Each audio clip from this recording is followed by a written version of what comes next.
आज की इस वीडियो से हम स्टार्ट करने वाले हैं यूनिट सेकंड डिस्कनेक्शन की, जिसका नाम है प्रोटेक्टिंग ग्रुप। अब पहली चीज, प्रोटेक्टिंग ग्रुप होता क्या है। अगर एक क्वेश्चन आता है तो कहां तक और क्या क्या आपको लिख करके आना है, इन सारी चीजों के बारे में इस वीडियो में हम डिस्कस करने वाले हैं। तो पहली चीज, प्रोटेक्टिंग ग्रुप होते क्या हैं और हम इसका यूज क्यों करते हैं। मान लो यार, कोई हमारे पास रिएक्टेंट है और उस रिएक्टेंट में दो फंक्शनल ग्रुप हमारे पास प्रेजेंट है, जिसमें से एक ज्यादा रिएक्टिव है, एक कम रिएक्टिव है, और मुझे रिएक्शन करानी है लेस रिएक्टिव साइट पर, यानी कि लेस रिएक्टिव जो हमारे पास फंक्शनल ग्रुप है उस पर मुझे रिएक्शन करानी है और मोर रिएक्टिव पर मुझे रिएक्शन नहीं करानी है। तो जब मैं अगर डायरेक्ट रिएक्शन कराता हूं तो मुझे पता है रिएक्शन कहां पर होगी, मोर रिएक्टिव साइट पर। लेकिन मुझे कहां पर करानी है, मुझे करानी है लेस रिएक्टिव साइट पर। मोर रिएक्टिव साइट पर मुझे बिल्कुल भी रिएक्शन नहीं करानी है। इसलिए उस जो हमारा मोर रिएक्टिव साइट है, मोर रिएक्टिव फंक्शनल ग्रुप है, उसे मैं प्रोटेक्टेड कर देता हूं। कुछ ऐसा ग्रुप वहां पर जोड़ देता हूं जो वहां पर रिएक्शन नहीं कराने देता है। कुछ भी मान लो जैसे मैंने उसे कवर कर दिया, एक डब्बे से उसे ढक दिया और दूसरे ग्रुप को मैंने ऐसे ही छोड़ दिया, तो रिएक्शन कहां पर होगी, वहां पर होगी जो लेस रिएक्टिव साइट है। जब मोर रिएक्टिव साइट बची नहीं है, यानी कि उसे मैंने प्रोटेक्ट कर दिया है, उसे ढक दिया है, तो लेस रिएक्टिव साइट पर रिएक्शन होगी। तो देखो, protecting group is a group which is used to block the reactivity of a functional group।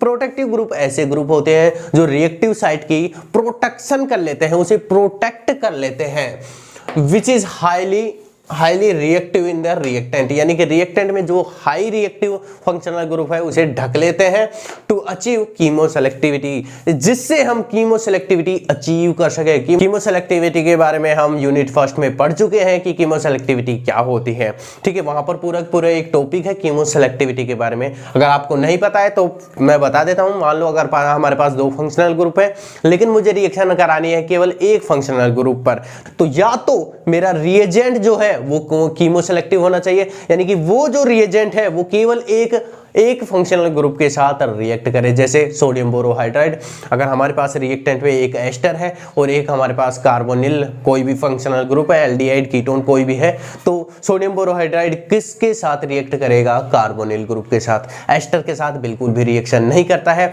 तो हमारा sodium borohydride chemo selectivity show कर रहा है। लेकिन प्रोटेक्टिंग ग्रुप के थ्रू भी हम कीमो सेलेक्टिविटी को अचीव कर सकते हैं। कैसे कर सकते हैं, दो फंक्शनल ग्रुप है हमारे पास रिएक्टेंट में, एक को हमने ढक दिया है, तो हमारे पास जो हमारे पास रिएजेंट है वो कहां पर अटैक करेगा, किसके साथ रिएक्ट करेगा, लेस रिएक्टिव साइट पर। तो हमारे पास जो मोर रिएक्टिव साइट है वो ऐसे के ऐसे प्रोडक्ट में हमें मिल जाएगी। तो इस तरीके से हम कीमो सेलेक्टिविटी, यानी कि कीमो सेलेक्टिविटी का मतलब होता है एक फिक्स फंक्शनल ग्रुप के साथ ही रिएक्शन कराना।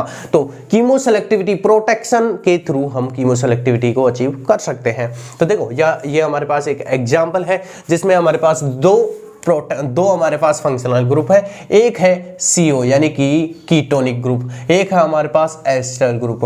अब हमें पता है जो कीटोन जो ग्रुप होता है, कीटोनिक जो ग्रुप होता है CO ग्रुप, वो मोर रिएक्टिव होता है as compare to ester group. तो ये हमारा मोर रिएक्टिव साइट है, ये हमारी लेस रिएक्टिव साइट है। आप यहां पर लिख भी सकते हो मोर रिएक्टिव फंक्शनल ग्रुप, ठीक है। ये लेस रिएक्टिव फंक्शनल ग्रुप। अब सबसे पहले मैं क्या कराऊंगा, फंक्शनल, अगर मैं डायरेक्ट लिथियम एल्यूमिनियम हाइड्राइड डाल देता हूं तो इन दोनों का रिडक्शन कर देगा और दोनों को ये अल्कोहल में बदल देगा। लेकिन मुझे रिएक्शन केवल यहां पर करानी है, ये लेस रिएक्टिव साइट है, यहां पर मुझे रिएक्शन करानी है। तो सबसे पहले मैं इस ग्रुप को प्रोटेक्ट कर दूंगा, इस पर डब्बा लगा दूंगा। डब्बा किस तरीके से लगाएंगे हम, प्रोटेक्टिंग ग्रुप का यूज करके, यानी कि प्रोटेक्टिंग ग्रुप जो होते हैं ना वो प्रोटेक्ट कर लेते हैं, यानी कि जो हमारा CO ग्रुप है उसे ढक लेते हैं, उसे कवर कर लेते हैं ताकि वहां पर रिएक्शन ना हो। अब देखो, यहां पर हम प्रोटेक्शन के लिए 1,2 डाइओल का यूज करते हैं। अब ये 1,2 डाइओल जो होता है ये क्या काम करते हैं, यहां से H2 निकाल देता है। देखो, यहां से H, यहां से H, यहां से ऑक्सीजन H2 बाहर हो जाएगा और ये यहां पर डायरेक्ट आकर के इस तरीके से जुड़ जाएगा। देखो, ये H, एक H, एक 2H, ठीक है, ये ऑक्सीजन माइनस H2 हो चुका है। H2 होने के बाद ये ऑक्सीजन डायरेक्ट इस कार्बन के साथ जुड़ जाएगा और यहां पर ये देखने को मिलेगा ये जो ग्रुप है, ये ग्रुप, अब ये ग्रुप लिथियम एल्यूमिनियम हाइड्राइड के साथ रिएक्ट नहीं करेगा, यानी कि आफ्टर द प्रोटेक्शन के बाद जो भी चीज बनी है वो हमारे रिएजेंट के साथ रिएक्ट नहीं करनी चाहिए। ऐसा नहीं है कि हमारा जो प्रोटेक्टिंग कराने के बाद जो ग्रुप बना है वो भी रिएक्ट कर ले, तो वहां पर उस कंडीशन में हमें कीमो सेलेक्टिविटी नहीं मिलने वाली है। तो आफ्टर द प्रोटेक्शन जो भी चीज हमें मिलेगी, जिस ग्रुप का हमने प्रोटेक्शन कराया है, वो हमारे रिएजेंट के साथ रिएक्ट नहीं करना चाहिए। ऐसा नहीं है कि वो रिएक्ट कर ले, रिएक्ट नहीं करना चाहिए, तभी तो हमें प्रोटेक्शन, तभी तो हमें कीमो सेलेक्टिविटी देखने को मिलेगी, ठीक है। प्रोटेक्टिंग ग्रुप ऐसा होना चाहिए जो कि हमारे रिएजेंट के साथ रिएक्ट ना करे। इसको हम पढ़ेंगे कैरेक्टरिस्टिक्स ऑफ प्रोटेक्टिंग ग्रुप में, ठीक है। तो यहां पर ये बन चुका है। अब लिथियम एल्यूमिनियम हाइड्राइड जब भी हमें डालूंगा तो केवल एस्टर ग्रुप का ये रिडक्शन करेगा और इसे 1 डिग्री अल्कोहल में बदल देगा। अब 1 डिग्री अल्कोहल बनने के बाद अब मेरे पास ये लिथियम एल्यूमिनियम हाइड्राइड बचा ही नहीं है, ठीक है, केवल मैंने 1 मोल लिया था, ये इसके साथ रिएक्ट कर लिया। अब देखो अब क्या होगा, अब यहां से मैं इसका डी प्रोटेक्शन कराऊंगा, और डी प्रोटेक्शन कैसे कराऊंगा, यहां पर मैं इसका हाइड्रोलाइसिस करा दूंगा H3O+। हाइड्रोलाइसिस में क्या होगा, यहां पर H, यहां पर H, यहां पर OH, यहां पर OH, ठीक है। अब एक कार्बन के पास 2 OH आ चुके हैं, यानी कि ये जो स्ट्रक्चर है, आगे जब मैं इसका हाइड्रोलाइसिस कराऊंगा तो मैं केवल इसकी बात कर रहा हूं, तो यहां पर क्या आएगा OH, यहां पर OH।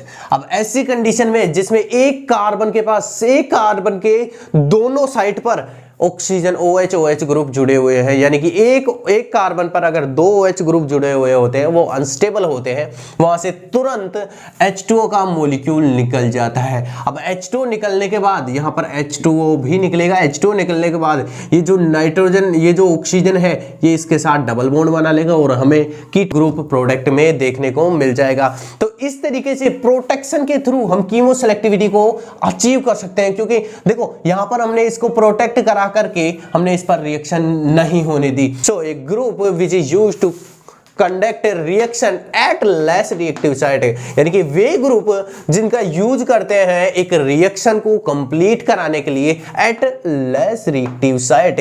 Less reactive functional group पर हम रिएक्शन को कंडक्ट कराने के लिए ऐसे ग्रुप का यूज करते हैं, तो उन्हीं को हम बोलते हैं in the presence of more reactive site is known as protecting group. अगर हमारे पास 2 ग्रुप प्रेजेंट है, एक मोर रिएक्टिव एक लेस रिएक्टिव, और हमें ऐसे ग्रुप्स का यूज कर रहे हैं जो कि वहां पर रिएक्शन होने ही नहीं दे रहे, हमारा रिएजेंट है वो मोर रिएक्टिव साइट पर रिएक्शन कर ही नहीं पा रहा, लेस रिएक्टिव साइट उसके पास बची हुई है, वहां पर वो रिएक्शन कर लेगा, तो ऐसे ग्रुप को हम बोलते हैं प्रोटेक्टिंग ग्रुप, जो कि उस मोर रिएक्टिव साइट को ढक लेते हैं, उसे कवर कर लेते हैं, ठीक है। तो वो प्रोटेक्टिंग ग्रुप होते हैं। अब कैरेक्टरिस्टिक्स ऑफ प्रोटेक्टिंग ग्रुप, क्या क्या कैरेक्टरिस्टिक, क्या क्या प्रॉपर्टीज होनी चाहिए हमारे प्रोटेक्टिंग ग्रुप में, ठीक है। तो protecting group should be stable in the reaction conditions, यानी कि जो हम रिएक्शंस कंडीशन ले रहे हैं, यानी कि अगर हम लिथियम एल्यूमिनियम हाइड्राइड डाल रहे हैं तो ये जो प्रोटेक्शन के बाद ये जो बना हुआ है ये इसके साथ रिएक्ट नहीं करना चाहिए, ये इसके साथ स्टेबल होना चाहिए, यानी कि ये जो है ये मोर स्टेबल साइट होनी चाहिए। अगर ये स्टेबल नहीं होगी साइट तो ये इसके साथ रिएक्ट करके और कोई सा कंपाउंड बना लेगी, तो जिससे हमें डिजायर प्रोडक्ट नहीं मिल पाएगा। इसीलिए हमारे जो लिथियम एल्यूमिनियम हाइड्राइड या फिर हमारे जो कंडीशन जितनी भी अप्लाई कर रहे हैं, जैसे बेस डाल रहे हैं, एसिड डाल रहे हैं रिएक्शन के अंदर, उनके साथ हमारा प्रोटेक्टिंग ग्रुप रिएक्ट नहीं करना चाहिए, ठीक है।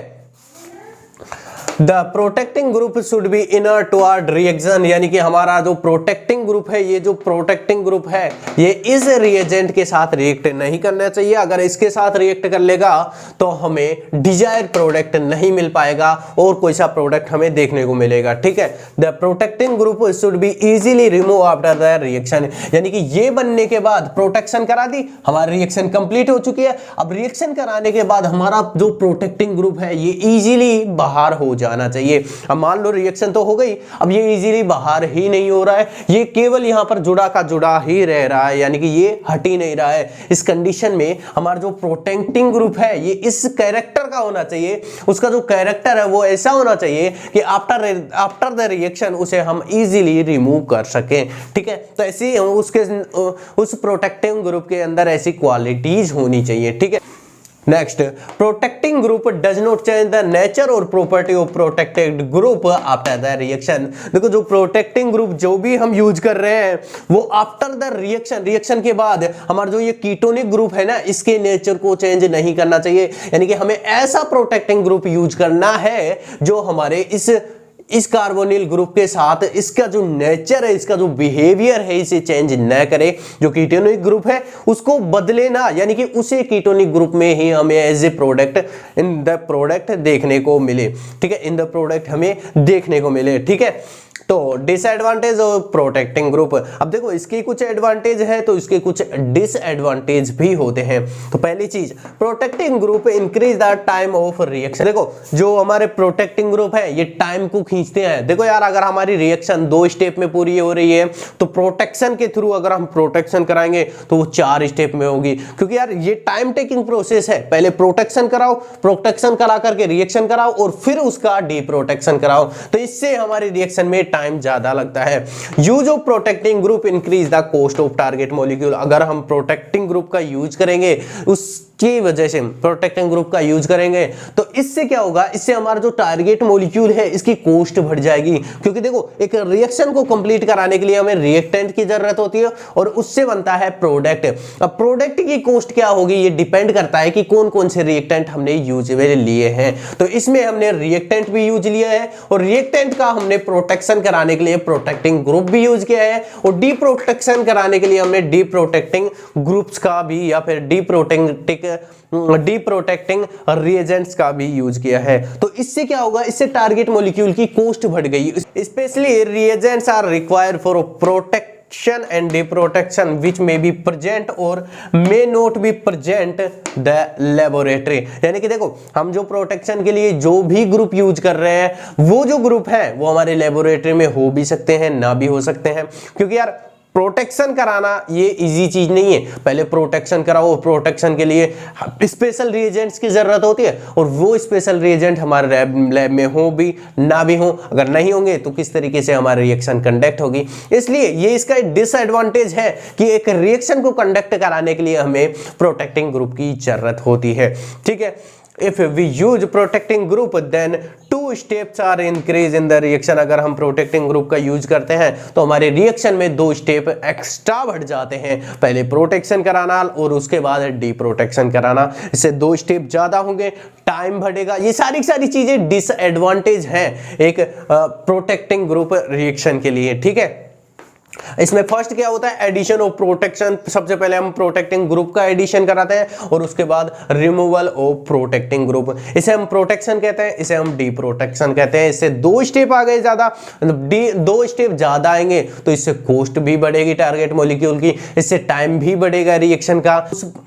और सबसे इंपॉर्टेंट चीज, इससे हमारा जो प्रोडक्ट बनने वाला है उसकी यील्ड हमें कम प्राप्त होगी। क्योंकि देखो एक रिएक्शन में जितनी ज्यादा स्टेप्स इन्वॉल्व होंगी ना उतने ही हमारे प्रोडक्ट की एफिशिएंसी या फिर प्रोडक्ट की जो परसेंटेज है कि हमारा जो डिजायर प्रोडक्ट है वो कितना परसेंट बनेगा, उसकी परसेंटेज घटती चली जाएगी। तो जितनी ज्यादा लंबी खिंचती जाएगी रिएक्शन उतनी ही हमें कम एफिशिएंसी, कम यील्ड प्राप्त होगी हमारे डिजायर प्रोडक्ट की। तो देखो इतनी स्टेप, 2 स्टेप अगर हमारी बढ़ती रिएक्शन में तो उससे हमारी जो यील्ड है, उससे जो हमारे डिजायर प्रोडक्ट की परसेंटेज है उस पर भी इफेक्ट पड़ेगा, वो भी हमें कम प्राप्त होगी। तो ये सारी चीजें हैं एक प्रोटेक्टिंग ग्रुप की। अब आगे हम पढ़ेंगे protection of alcohol, protection of carboxylic acid, protection of carbonyl groups. तो इन सारी चीजों के बारे में हम पढ़ने वाले हैं। तो ये हमारी फर्स्ट वीडियो है, फर्स्ट यूनिट हम कंप्लीट कर चुके हैं। अगर वो नहीं देखे हैं तो उनका लिंक आपको डिस्क्रिप्शन में मिल जाएगा। तो ये था आज का वीडियो। अगर वीडियो अच्छा लगा हो तो वीडियो को लाइक करें, शेयर करें और सब्सक्राइब करें हमारे चैनल को। धन्यवाद, जय हिंद।